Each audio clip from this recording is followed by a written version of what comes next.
major violence in Manipur, India. Hundreds of churches there have been destroyed, many burnt to the ground. Over 100 people have been killed, over 50,000 displaced in what looks like systematic and premeditated attacks with religion a key factor.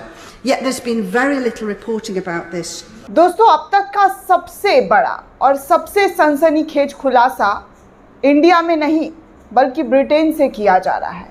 Manipur का जो मामला है उसको लेकर Britain की सांसद ने जिस तरीके के बयान दिए हैं उससे कई सवालात खड़े हो रहे हैं। जैसा कि आप सभी को पता है कि मणिपुर में क्या चल रहा है, मणिपुर में स्थिति क्या है, और पिछले 2-2.5 महीने से मणिपुर में जो स्थिति है वो बद से बदतर है। इंटरनेट तक बंद कर दिया गया वहाँ की खबरों को छुपाने के लिए, लेकिन जब वायरल वीडियो के तहत लोगों तक वीडियो पहुँची महिलाओं को लेकर के किस तरीके से महिलाओं के साथ मणिपुर में हिंसा हो रही है, हिंसात्मक घटनाएं सामने आ रही है, उसके बाद पूरे दुनिया में मानो एक तरीके की जो जंग है वो छिड़ गई।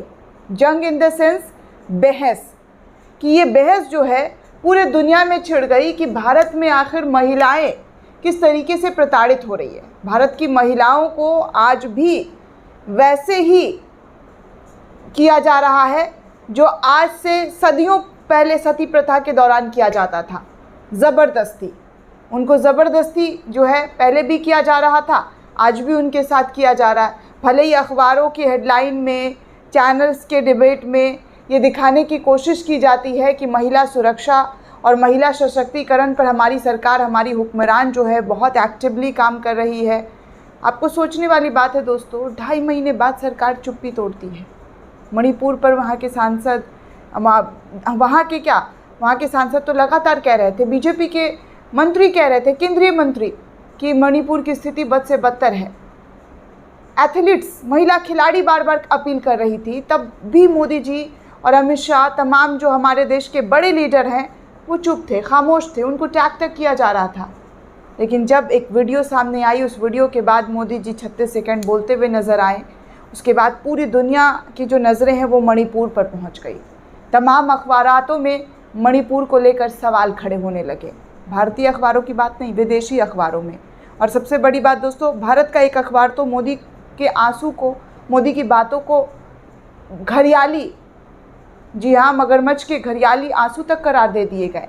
लेकिन अब मणिपुर की जो मामला है, मणिपुर के जो हालात है, उसको लेकर ब्रिटेन के एक सांसद ने बहुत ही गंभीर और संगीन आरोप लगाए हैं। उन्होंने कहा है कि मणिपुर जो हिंसा हुई है, मणिपुर में जो तस्वीरें आई है, वो सब कुछ सोची समझी साजिश के तहत हुई है। मणिपुर के अंदर जो हुआ है वो सब कुछ सोच समझकर पहले से प्लानिंग था।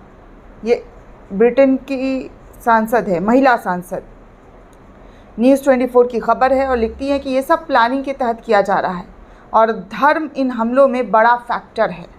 मणिपुर हिंसा पर ब्रिटिश सांसद फियोना ब्रूस का ये बयान जो है वो सामने आया है कि धर्म जो है सबसे बड़ा फैक्टर यहाँ पर, कि धर्म को आधार बनाकर महिलाओं की इज्जत अस्मिता लूटी जा रही है।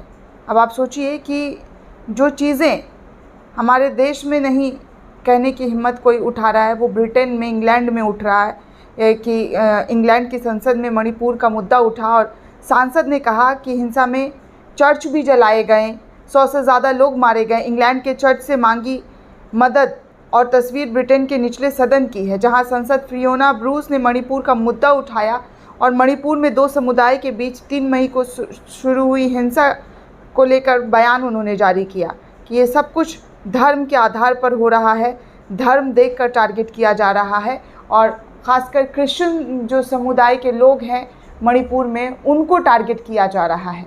तो इस तरीके से वो ब्रिटेन की संसद के अंदर आवाज़ उठाते हुए आरोप लगा रही हैं। और ये सबसे बड़ा आरोप, गंभीर आरोप है दोस्तों, जब हमारी हुक्मरान, हमारी सरकार चुपचाप इन तमाम मुद्दों को सुन रही है। हमारे देश की सरकार को जवाब देना चाहिए था कि आखिर ब्रिटेन की सांसद इस तरीके से उन पर क्यों गंभीर और संगीन आरोप लगा रही।